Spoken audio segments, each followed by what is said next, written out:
Today, I'm joined by Dr. David Morgan, a licensed psychologist with over 20 years of experience. He's a leading expert in corporate mental health wellness and an award-winning author. He shares insights on mental health, professional experiences, and parenting techniques. He also discusses the importance of intuition, the impact of physical health on mental well-being, and the societal factors contributing to the mental health crisis. Dr. Morgan also reflects on his own challenges and the importance of self-compassion and grace. Like and subscribe to support the show and make sure you don't miss out on future episodes. Welcome to another episode of the Deeper Than Know podcast. Today I have Dr. David Morgan on the show. I'm super happy to have you, David. Welcome to the show. Hey, Bennett, thanks for having me. David, can we start with a little bit of your background, what you've done in the past and what led you to, I was recently on your podcast around mental Yeah. health with Silicon Slopes. Anyways, love to dive into all of that. Yeah, so I'm a licensed psychologist. I've been doing that for more than 20 years. Got my PhD in counseling psychology from Brigham Young University. And we lived in the Pacific Northwest for about 25 years. And then about 3 years ago, my wife came to me and she said, we need to move to Utah and it needs to be in the next 2 to 3 years. And I said, how come? And she's like, I don't know. She just felt strongly about it. So we're here. We live in Provo now. And I've still been doing some remote work for Washington State, but I'm kind of pivoting my practice to a consulting model, and that's how I got connected with Silicon Slopes. Was probably 6 months after we moved here, I saw that their CEO was starting to do a lot of mental health related content. They were doing some town halls, and so I reached out to him and I said, "Hey, do you want someone who can be the torchbearer for this?"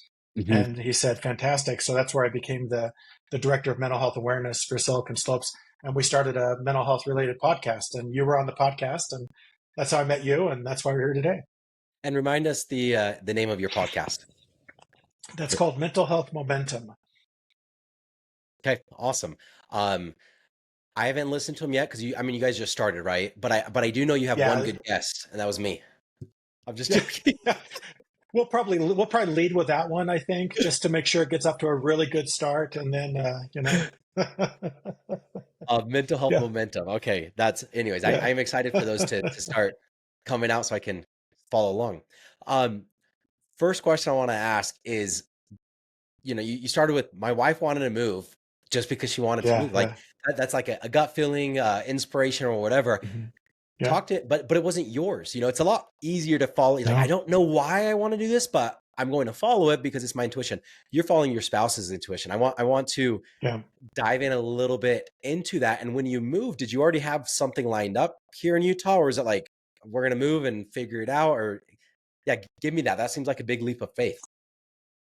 It was a big leap of faith. And yeah, the fact, I think that probably the reason that she got the intuition or the inspiration was because in my mind I'm thinking we're just going to live in Washington for the rest of our lives because I've spent 20 years establishing a private practice. That takes Yeah. time to get going and to develop build a clientele and stuff. And but then when she told me that, the first feeling I had was that's the right thing. And I should have naturally freaked out. I shouldn't give her the laundry list of we can't do this because of this and this and this, and just rehearsed all the reasons why it wasn't going to work, but it immediately felt right. And so we've just kind of followed that because of COVID-19. There became a lot more flexibility in terms of, virtual work and stuff. So I've been able to do a lot of stuff virtually. But yeah, we didn't really have things that were in place. In fact, the house that we bought, so she came out to look for houses and she looked and looked and looked and didn't find anything she wanted. But then she's with our realtor and she's like, I got to have a bathroom break. And so she says, okay, there was a new housing development that had a model home. And she thought, okay, well, I can go use the model home, go to the bathroom there. She walks into the model home and she's like, oh my gosh, this is the house. This is the house, or a house like this where we want to Yeah. live. And so she talked to the people there. Everything was sold. There's a bunch of new construction. Everything was sold. And we thought, okay, well, maybe they'll have a new development somewhere else. And then about maybe 2 weeks later, she's on Zillow and a home pops up. We thought it was the model home, but it was one of the homes in the neighborhood Um, that a buyer had backed out of. And within 12 hours, we had put down earnest money and signed a contract. We hadn't even seen the place, just When in was pictures. this? And so What, that was like April 2022, I think. okay. Yeah, yeah. So Um, you couldn't wait more than 12 hours or else the home was gone. oh yeah, yeah. Seriously, right? Yeah. Oh yeah, yeah. Exactly. That was back when houses were flying off the shelves, and so yeah. So we put our money down and moved in, and it's perfect. I got a view of White Mountain right out my window, and I love it. Awesome. What did you do with your 20 years of clientele and from your private practice that you built up? What's happened with that? Some of it I've transitioned here. Just there's basically there's lots of different rules about where you can see clients from, where they have to be, and so um, some of that was able to work here. Some of it I handed off to a colleague who was I had been kind of training up to that end anyway, and and I was really trying to transition out of clinical practice anyway, which I'm still doing. I'm more into in like the business corporate space right now. I'm basically teaching businesses how to help their employees have better mental health, um, helping businesses kind of figure different things, what they can do to improve, you know, quality of work and messaging and those sorts of things, so that their employees have better chances to have good mental health. Yeah. Well, one thing that just came to mind when you're talking about like when your wife said, "Let's move to Utah," and your gut reaction was like, "Okay, let's go do it," rather than Yeah. focusing on the laundry list of negatives. I was listening to Disney purchased Pixar when Steve Jobs owns Hmm. Pixar, and it was the CEO of he was just appointed CEO of Disney, and there he's trying to say, hey, let's buy Pixar. And it's Bob. $7.7 billion, new Yeah. company, Bob all of Iger. this. Yes, Bob Iger and Steve Jobs, and Yeah. they Yeah. they they say, I want to buy your company, and they list all the negatives, and Yeah. then they had like two or three positives, and it could say Disney and Disney Animation, and so he's Right. like, it sounded like they weren't going to go through, and Steve Jobs said, no, a few strong pros will outweigh dozens of Right. negatives. And then you look at what happened in Disney Animation, they produced Frozen, and on that deal alone, they almost Yeah. profited 7 billion, and Yeah. they were attributed That's to, great. acquiring Pixar. So anyways, Yeah. small amount of pros do outweigh cons. I love that you jumped into that. Psychologist. When did you decide to be a psychologist? And then I wanted to see if that ties in to what your definition of success is, and if that your definition of success Mhm. attributed to your decision to pursue that career. So I always thought I wanted to go into mental health probably as early as high school. Um, I just felt like a connection with people, and I thought I was always good at dispensing advice. What I had to learn about the first 2 years of my graduate studies was how to be quiet, because that's what makes a good mental health professional, is a lot of listening Uh, and less talking. Um, and then when I got to college, I thought I wanted to be a psychiatrist. So that would be to go through medical school, and then that's the medical specialty, like an oncologist or gynecologist or whatever. Psychiatry is just another specialty. And there were a couple of situations that happened. Biology 200 happened, which was so hard. And I was like, oh my gosh, I don't know if I can do so much chemistry and biology. I didn't know if my commitment to psychiatry was that strong. And then when I was serving a mission for my church, and we were playing basketball, and one of my companions got elbowed, and he got a laceration to his lip. So I took him to the urgent care, and as they were stitching him up, I almost passed out just watching them put the stitches in his lip. And I thought, I don't think I'm going to make a very good physician if I do this. And so I thought, well, I'll do psychology instead. And that was a little less. It's 10 years of college to be a psychologist, about 12 years right. to be a psychiatrist. I'm much I'm much happier that I became a psychologist, because in psychology, it's just pure mental health. I mean, all it is mental health all the time.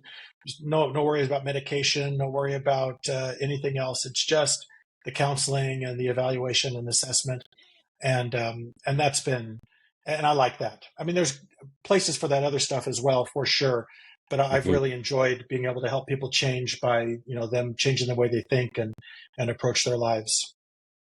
I love that. How much of what you work on, I mean, psychology again, mindset and paradigm shifts and all of Mhm. that.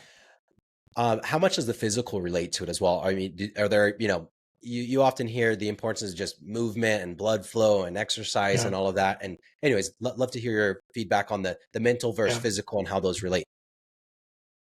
So when I was being trained, that was back in the 1990s. I was at BYU from 90 to 99. And there wasn't so much of an emphasis on it back then. And we didn't have any classes on it. It was just more focused on the mind, a little bit on the brain, just so we could understand, kind of basic brain physiology, neuropsychology, and those sorts of things. And that's been 25 years now, and now there's a much greater emphasis. What we're finding is that mental health problems are just a composite of many different issues, and there may be, for depending on the individual, there may be some folk, like maybe their cognition is a little more important for them, maybe for someone else the physical is more important, and that might have a greater influence. But to just say I'm going to just take one single approach, all we're going to do Mhm. is therapy, you don't have to change anything else, I don't know that that's going to be effective. Or all you're going to do is take medication, you don't have to do anything else. Or all you're going to do is change your diet, you don't have to do anything else.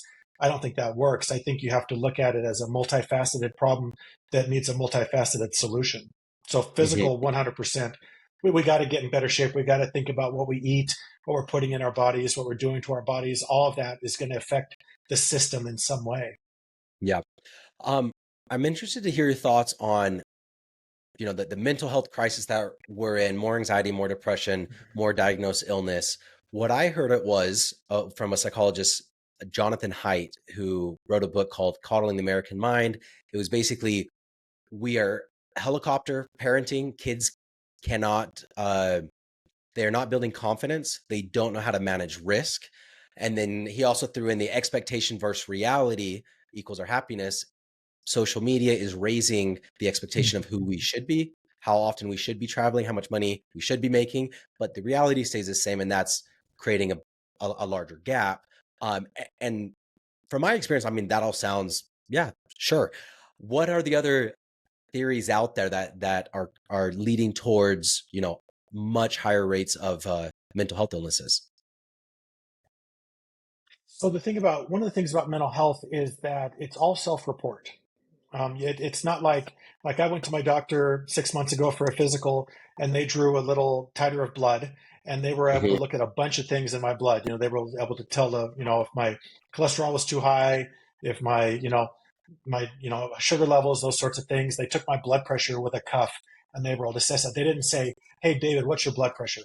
Give Yeah. me an estimate of your blood pressure. Where do you think it's at?" They didn't do that, and they didn't do that with my blood sugar or my cholesterol or anything. Mental health is all self-report. If you go into a psychologist or a counselor and you say you're depressed, she's probably going to ask you a bunch of questions to try to get an assessment of that, but it's all based on what you say. And Right. you could answer every single question in the affirmative, and you're going to walk out of there with a diagnosis of major depressive disorder, severe, without psychotic features. And it could be, you could be honest or not. So I think what's happening is, as mental health is becoming more acceptable, we're saying, hey, it's okay to have mental health issues. Then people are saying, okay, well, then, okay, yeah, I will report that I feel depressed, or I will report that I feel anxious. And I think that might be contributing to some of the elevated incidence rates we see. I think in the same vein of looking at mental health as a multifaceted problem, I think when we're trying to explain what's causing mental health, we don't need to look at simple explanations either and say, oh, well, it's just this or it's Yeah. just that. It's going to be a combination of all that. It's going to be social media. It's going to be well-meaning parents who don't want their children to suffer, and unfortunately causes a little bit of suffering as a result. I think it's a result of um, maybe even some over-reporting because people are feeling extra safe and saying, okay, well, now I can finally talk about this. I think there's probably a bunch of reasons.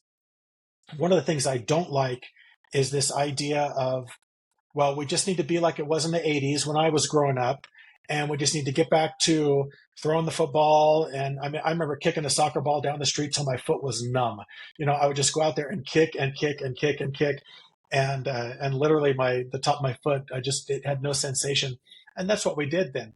That's not what we do now. And I don't think the solution is to transport us back to the 1980s. It's to find out what's today's solution with the issues that children have, that youth have today, in connection with social media and with, this kind of new style of parenting. How are we going to address that? Yeah.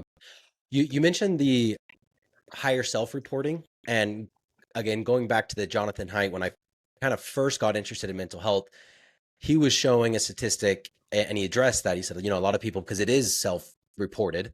Yeah, So is it just that we're more comfortable as a society? And he brought up a stat that showed girls 9 to 14, their rate of hospitalization went up by 259% from 2010 to 2015. sure. So he's like, no, these are people actually harming themselves. Um, so anyways, just wanted to throw that out there because I do think, and I'm not saying that you disagree with me, I'm sure you'd agree with that. But it is on the rise, both on, people being more comfortable talking, but suicide rates, self-harm rates, all of that. I mean, it's real, it's happening, and it is extremely concerning. Um, the biggest No, thing that no got question oh, about good. it. Well, I was just going to say that. So I guess the question is, in the 1980s, were people self-harming and not talking about it? Yeah, And yep, we don't know, right? And so maybe, so who knows? Are we just getting a clearer picture of what's been happening all along, or is the incidence rate actually increased? We don't really know the answer to that. I don't think anyone, yeah, you can't tell. You can't go back into the 80s and say that. Um, at the end of the day, we just have to look at what is happening, and and uh, and I guess it makes some sense to try to say, well, and maybe this is what's causing it. But even if you find out what's causing it, you still have to talk about solutions. And so I think the more solution focused we could be, the better. yeah. When I got really interested in it is because I heard that stat and I'm like, okay, well, I have kids, I have girls. Yeah, What yeah, the hell do I do as a dad? right. Do you have kids, David? Yeah, but the youngest is 21. Okay, still have kids though, so this question Oh will yeah, apply, oh and I'm yeah, very yeah, yeah. okay. What parenting techniques have you used, did you use, are you using as a result from your professional training? So most of my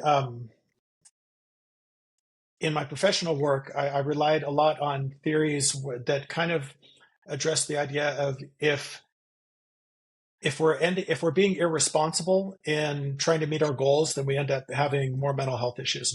The more responsible we are, the less mental health issues we tend to have.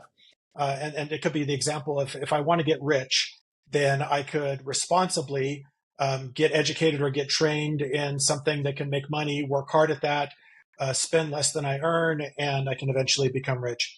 Or I could rob a bank and I could become rich that way. One's a responsible way, one's an irresponsible path. And we do this throughout our lives and what we're trying to accomplish. So with our children, it was just very matter of fact. I remember having a conversation with one of my sons when he was a young adult, and he was just involved in a number of things that were irresponsible. And I sat him down and I said, you probably the results of the path that you're on are going to lead to any number of potential outcomes. And I kind of graphically described some of those outcomes, and they all stunk. They were all terrible things. And I said, I'm your dad, and I'm going to be there at the end of every one of those things. I will be there to pick up the pieces. I will be there to bail you out of jail. I will be at your court hearing, whatever it is, right? Because I'm your dad. The question is, do you want that for yourself? I mean, do you want to end up in those things? And and I think that for him, that really struck home because he said he didn't tell me right then, but he started to change his behavior shortly after that because he says, I don't want those things. I'm not making this stuff up as a parent. Life has its way of kind of jerking you around, and if you can learn to live within the confines of that to a certain extent, then I think you're going to be happy. If you assume I can do whatever I want whenever I want, you can't. There's going to be Yeah, consequences that are going to be unpleasant. So learn those boundaries, live within them, and so that's what we tried to do. We just kind of tried to show them the guardrails and say, this is why they're here. They're here for a good reason. We had the same guardrails. We're not making this stuff up. Do what yeah. you want. We'll be there to pick up the pieces. And fortunately, they were all very smart. And so in the most, well, adolescence is always rough, but as adults, they've settled into some pretty good patterns. So if I'm understanding you correctly, it's explain, empower, support, love. Don't just say because I told you so. This is the way because I 100%. told you so. Because I told you so works till they're about five, maybe, I think. Yeah. And after that, especially if they have any sort of above average intelligence, they're going to go, "What are you talking about?" The youth today, I love them because they're inquisitive. They want to know, they want to learn, and so we can just teach them. We're not making this stuff up either. You're not making it up. You're teaching them things that you learned growing up, things you learned by hard experience sometimes, and you're like, "Hey, don't do this just because Yeah. it's crummy outcome. You won't like it either." Yeah, but at the same time, you're saying, here's your options. If you do this, this is the likely outcome. Educating, they still Exactly. have Yeah. that decision, and you're not saying Yes. don't do that because I think there's so much of that. Human nature. A lot of times, like you're going to tell me what to do, I'm going to resist it because I don't want to be told. Exactly. I want to be a free agent. Um, Yeah. and that's a big thing that I use as well in parenting. It's like I don't want to go to school today. Okay, if you don't go to school, these are the potential outcomes. What do you want Right. to do? And man, the responsiveness that you get towards that versus you have to go because everybody goes. And it's like, I don't Right. even Right. know why we go to school 8 hours a day. Like, I don't know. That's just what we're doing. And if you don't, these are the potential outcomes. And if you do, these are the potential outcomes. Like, what do you want to decide? So, anyways, love that answer though. As a licensed psychologist, what do you do to stay active, proactive with your mental health? It's interesting because as when you're in mental health, you talk about it all the time, and sometimes I feel like a pulmonologist that smokes. I'm like, because I'm thinking, oh, I'm not doing everything I should be doing, even though I know what I should be doing. Um, I think the key for me is really just trying to, like I said, approach life responsibly, saying, look, what's going to be the most responsible outcome for me. We recently hired a dietitian because I want to lose some weight and I want to feel healthier. I want to eat better, and I love what she's been teaching us. And she talks about talking about giving. She says, "Is this a gift you want to give to your future self?" I thought, oh, I love that because it's like, so me not eating as much today is a gift to my future self, or me exercising more today is a gift to my future self, as opposed to a gift to my immediate self. And I can make that decision if I want. There's some days when I say, you know what, I just want a gift from my immediate self. I want to eat that whole cookie, or I want to eat that whole box of donuts or something like that. And understanding the consequence of that, then I can make an informed choice. I think it's being, like you said, being proactive and looking at situations, not letting life manage you, but you managing your life.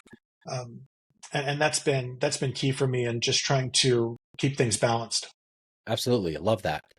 Um, uh, I guess shifting to biggest mental health challenge, it doesn't, or one of the hardest, times emotionally, mentally that you've had in your life. If you could walk us through that, and what were the philosophies or practices that you incorporated to lift you out of that and overcome that challenge? Sure. So we're members of the Church of Jesus Christ of Latter-day Saints, and which has a missionary force. You guys you see walking around with the black tags on. And so our oldest son, he got called to serve a mission and came out to Provo. We were living in Washington and came out here to study. He got called to Madagascar. He was assigned to serve in Madagascar. What we didn't know was he had a ton of underlying anxiety, and he only lasted about 8 weeks in the training center and then got sent home because he just had this massive anxiety meltdown. Um, and it was a very difficult thing for us because he came home and he was angry and he was sad and he was distressed, and it was really kind of a rough time for us. I remember just feeling so bad because I thought, I'm a psychologist, for heaven's sake. I mean, I should have seen this coming, right? My own son who gets sent home for this massive undiagnosed anxiety. I'd known him for 19 years at that point and still haven't seen it. And I thought, is this just something I didn't want to see? Was I ignoring signs because I thought, oh, my kids don't have mental health issues, um, which they all do, practically every one of them, and that's okay. And then I remember visiting with one of my friends, and I was just kind of kicking myself for any number of things, things I could have done better. And hindsight, of course, is so clear. And he said to me, he said, "You did the best that you could have with what you knew at the time." He says, "I know you as a father, David. I know that you're a conscientious father. You're not a slacker. You're trying to do your best. So I know that when you were raising your son, you were doing the best with what you knew." And that was comforting to me because I thought, that's right. And then I realized from there that regardless of what we do, there's going to be bad outcomes. There's always going to be bad outcomes. Life just happens. And you can't say, I'm just going to do everything just right and then everything is going to turn out on this path. It will not happen that way. But just being able to give myself that flexibility and saying it's okay to do your best and not have it work out. It's okay to some days not do your best and not have it work out. You're trying the best you can every day, and get back up, keep moving forward, and do that. And so it was eye opening for me. I reflect on that. It's been 10 years, more than 10 years now, and I Mm. reflect on that regularly when I think about mistakes or bad decisions, to say, you know what, I was doing the best I could yesterday, and Yep. maybe it wasn't the greatest, and that's okay. Try better tomorrow. That is by far the number one belief or mindset that's helped me. Realizing that at any given moment, you have a time machine. Go back to that moment when you should have Right. recognized that he had anxiety.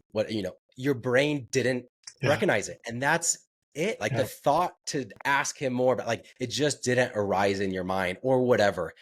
And that's it. And Yeah. having that mindset does allow you to look back at life, yourself, others' mistakes with an infinite amount of grace, gratitude, love, empathy, sympathy. Yeah. So Yeah.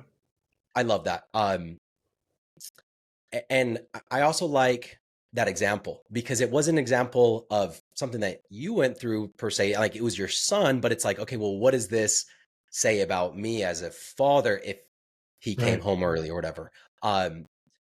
And anyways, can you dive into that a little bit more and with you as well as your wife? Because, I served a mission as well, grew up in all of that. And I think the culture to like go and finish it is great and it allows more people to finish it. But I do think it's a little bit too much of like, oh, you didn't finish, like you Yeah. should Yeah. finish. Like I remember a friend's dad sending him off to a mission and he's like, come home. He's like, I don't care what you do, but don't come home for 2 years. Like, if you don't finish your mission, go somewhere else, come Right. home in two Right. years. And I'm just like, man, that's a lot of pressure. Like, holy crap. Why do they have to do it for 2 years? Anyways, love to hear a little bit more about that. Yeah, I think we were stuck in the culture as well, and just had that expectation. Um, and and I remember having a very poignant experience at church. We used to sit kind of close to the front, and then when our son came home, we were all the way in the back because we were just, it was hard, and Yeah. we felt ashamed, and he felt terrible. He didn't even want to go, didn't even want to sit there, and and so when I was in the back, I had a different viewpoint around that because I could see everyone in front of me. And I was looking at all these men, most of whom were probably maybe my parents' age, and I had great respect for every single one of them. There were probably a dozen that I was looking at, and I remember in one meeting I was looking at each of them, and I was thinking about some significant problem that they had reported to me, just in the context of conversation or something I knew about. Mhm. Maybe a divorce, or a child who was a drug addict or whatever. I mean, all sorts of different things. Um, and every single one of them had had some sort of major event like that. And I think I had kind of judged them at the time, and I thought, well, they must have done something wrong, right? They must have, been not as great a dad as they could have been, reading Yep. the sports page instead of talking with their kid, whatever it was. But I had the greatest respect for every single one of them. And then and it really impacted me emotionally, and I felt very contrite. I felt very sad, and I almost wanted to go and ask all their forgiveness for kind of those negative thoughts and feelings that I had had, or those judgments that I had made. Well, I liked them; they were all my friends, but I had some judgments that I had tucked away in my side pocket, and I just realized everyone out there is trying their hardest. and life is it's like a pachinko pinball machine. You think, oh, I'm just going to drop it here, and it's going to fall this way. There's so many variables, so many things that can happen. Um, we can do our best to try to forecast great outcomes, but there's just so much that's out of our control. And but then, like you were saying, that's okay because life goes on. And then you still have tomorrow to say, okay, well, what can I do now? Even if I did make a mistake yesterday, what can I do now to fix that? And then we have the benefit of having made the mistake and the wisdom in that. So I think it made us much greater parents. We actually had two more children who came home early from missions after that. And we were Absolutely. much better prepared as a result because we were like, okay, we know how to handle this and that's okay. And people that judged us for it, we were like, all right, that's your business. I know how I feel about myself. And Yeah. anyway, yeah, And, it was a good learning experience. and it could be true that the judgment that we perceive other people casting towards us is not even existent. Like how do I view a Exactly. parent with a kid who comes home after 8 weeks due to severe anxiety? I have zero judgment against them. But if I'm that parent, then I'm Right. like, oh my gosh, how people are judging me. It's way harder to give grace to ourselves oftentimes than giving grace to others. And we're just like, oh, they're thinking the worst. And our brains love to go to, our mine does, loves to go to Yeah. the worst case scenario. And even sometimes worse than the worst case scenario, like, what if this happens? I'm going to die. And it's like, no, you're not going to die. You're Right. physically Right. safe. You have food. You have a roof over your head. Yeah. Like, nervous system, chill the F out. Right. I did the most interesting experiment at BYU. It was when I was no, it was when I was a sophomore. I think I was a sophomore. I was working early morning custodial at Smith Fieldhouse, and I went to empty a garbage can, and the garbage can was completely empty, brand new liner in it, and there was one Nike running shoe in it, brand new. It was my size, and I put it in my backpack. I thought, what the heck? And then about 2 days later, I found in the exact same garbage can another Nike shoe. It wasn't a running shoe; it was a different type of shoe, but it was Nike, and it was my size as well, brand new. I took it as well because I didn't have any running shoes at the time, so I would use them to run. Two completely different shoes, but there was my only pair of athletic shoes, and I thought, okay, it's great. I'm running. Who Yeah. cares? And so I remember so weeks went by and it was like a Friday. I think I only had one class and I didn't want to, usually I would get reasonably dressed up for class. And I was like, I just want to wear like sweats and my running shoes, but they were two different shoes. And I thought, okay, I'm going to do this and I'm going to see how many people notice and how many people say something to me about, hey, you realize you have two different shoes on? I probably walked past 20,000 people that day. And if anyone noticed, no one said a thing. And that kind of led me to believe, just like you're saying, I think we have so much going on in our own lives that when I hear like, oh, this happened to Bennett's family, I'm like, oh, that's great. Or, oh, that stinks. And back to my regularly scheduled Yep. programming, right? I mean, I've got like my own life to focus on. So I think you're right. I think we massively exaggerate what people are thinking. We put way too much burden on ourselves because of that. Just need to let that go and focus on my perception of myself and my immediate family, what I can do there. Something that I'm working on right now, because I regularly see a therapist, and I've noticed that I just talk to myself all day. Right, your brain's always going, but I'm always justifying. I Yeah. make an action, and then I'm talking to somebody to justify that action. And I'm like, what I use to get rid of that, whether it's positive or negative, I just say, nobody cares what you're doing, Bennett. Like, really, though, nobody cares. Nobody's going to ask you why you picked up this tool rather than that tool and why you're like, it's obsessive. And it's like kind of pounding my ego down, but like, I do think it comes from a sense of ego. Like, I have to justify myself. Maybe it's a lack of love or self worth. Who knows? But it's just like, I come down to no one cares. Like, nobody's worried about you. They're worried about themselves. Right. Um, Queen Elizabeth, I saw something like, she's one of the most prominent people that have lived in the last so many centuries. And somebody Right. posted Yeah. 6 months after she died, and they said, Queen Elizabeth died 6 months ago, and this is the first time you've heard her name since she died, and she was so important. Like, nobody's thinking about you. Right. Even if Right. you're the queen, you die, you're gone. Who like Right. just focus on yourself and go. So I find that even though it's a little maybe negative, like, Bennett, nobody cares about what the hell you're doing. I do feel like it's absolutely freeing, and it helps me break those Yeah. mental cycles and those mental loops that I get in. So, David, I really appreciate Well, and you it's sharing everything. Oh, go ahead. Sorry. I was just going to say, here's 50 cents worth of free therapy. So it's a Please. great first step, you know, and just saying, maybe that's where you start by just saying nobody cares. And then maybe you get to the point where you just say, you know what? This is the tool I want. This is the tool I'm choosing right now. And I think it's great, you know, and if I find out 10 minutes later, this is not the tool I need, then I'm going to pick up Yep. that tool over there instead. You know, you're just breaking it in pieces, breaking away from the perceptions of others, and then just solidifying your own self perception and saying, "Hey, I'm smart enough to figure this out." Yeah. Yeah, but I mean, for me, it also was a similar. I think I adopted that, like, oh, this is going to work just by telling myself no one cares. Because I did the same thing with business. Like, I have Hmm. over 100 employees and everybody needs me or it's they're not going to survive. And then I'm like, Right. what? But you're not that important, No. dude. You nor your company, nothing. Like, don't put that extra weight on yourself because at the end of the day, you're not Yeah. that important and they're going to survive without you, just like they've survived their whole life before. So, anyways, I do Exactly. take Yes. the 50-cent advice. I will take your Venmo afterwards and shoot you over 50 cents. David, I really appreciate your time. Thank you for your insights on everything that you shared. Where can our listeners connect with you? They can go to my website at drmorganconsulting.com or drdavidtmorgan.com, either of those. Okay, we'll include both of those in the show notes along with a link to your podcast. Awesome. Okay, thank you, David.